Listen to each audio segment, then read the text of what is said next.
This is a very noisy afternoon. Fortunately, a beautiful summer's day. I'm thinking about the fall semester, preparing you for 4:30, and thought I'd give you a few tips to get you ready for this course. I've taught this course for many years, so I know you've got your own ideas about what you would like a course to be like. Some of you think, can I do as little as possible and get the best possible grades and I'd be happy? Others come in with, hey, I really want to learn some stuff here, and I'm hoping you've got some cool stuff that I can really go places. So you get divergent expectations coming into this, and then there's my expectations which you have to adjust to. So here's some of the challenges we face. We've got an online class, and we've got students with varying degrees of skill and capability. So if I try to push you all down the same path and have you do just one thing, and I say I'm going to focus on one specific tool and so forth, I find that I've got a large percentage of students who either say, I already know this is really a waste for me. Others say, yeah, I'm willing to learn it, but I don't see the benefit here. So there are some challenges. So I've adjusted the course in a bit of a way. What I've done is this: you will be getting exposure into video, in audio, in graphics, both vector and bitmaps, and using text creatively in all these environments. So you'll get a broad feel for this. And then I'm expecting you to say, where's my interest and where's my passion, and to go for a specific thing and take on a project that will challenge you to develop your skills where you want it to go. Now, let's talk about the project. That's really a very, very important part of the course. The project is something you're going to pick.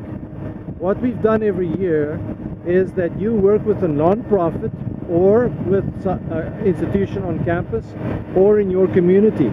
So as an online student, if you live out of state even, you can work with a local university, you can work with a local library and so forth, with local non-profits. Maybe you've got a cousin who wants to develop a brand new site for a business he's doing or something. I'm flexible in where we go with this, but you have to come up with a project yourself, and then we'll take that and develop something really sharp with it. So once you realize you've got to do a project, what's very important?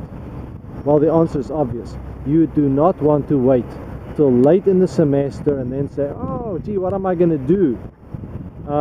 It's like waiting till the last week of the semester. So, oh yeah, I've got this math class. What do I have to study? You can tell right there you've screwed up and you're going to do badly. So out the gate, decide where you want to go with your project. And if you don't know and you're clueless and you're wondering about it, that happens. Make some work of it. Communicate with me directly. Let us do some legwork and get you organized and hitched with an organization that really works for you. I really want to recommend you considering Camtasia Studio. It's a very creative tool. We've got a special price for students for the tool. You can do some really cool stuff with video, presentation, audio, and so forth, because I want to see a rich dynamic in bringing multimedia together in what you produce. So that has been very successful for many people. The learning curve is really reasonable, but if you decide on that very late, then you've got little time to really get good at what you're doing. So we'll engage on this again. As I say, yes, you've got assignments and so forth to prove that you've studied the different lessons and that you understand the material and you reflect that. That's the usual thing. But the big shining jewel that you need to present to in this course is your product that you need to produce. So focus on that very early, and this course will go well for you. I'm very committed to your success. I love to reach out. Email me. If there is a need to call me, let's do it. We can use web conferencing. You can show me your stuff. I can take a look at what you've done, give you advice, show me where you get stuck. We can find you the right help. We've got a rich resource in finding ways for you to get answers and to get your help. Since it's online and you're not in my classroom every day and I peek over your shoulder and and so forth, there is some assertiveness that needs to come from you to reach out to me so that we can make this work. So for those of you who are not on campus and won't be, I'm going to quickly show you just from where I am right now what campus looks like. So there you go, there you see the library. Now this is a school in the middle of the university. So odd thing, there's the architecture building, and beyond that some classrooms and administrative buildings.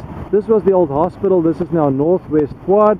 Now if I move a little to the side, pardon the wind, down there you see the honors building, and then if I move a little bit this way, you see the student housing, these towers here, the student housing, and there's the castle, or that's Chapman Hall where administration sits. There's Endres Hall poking out in the back there.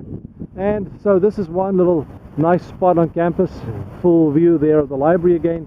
So welcome to 4:30, and I hope we can have a wonderful semester. We'll see you.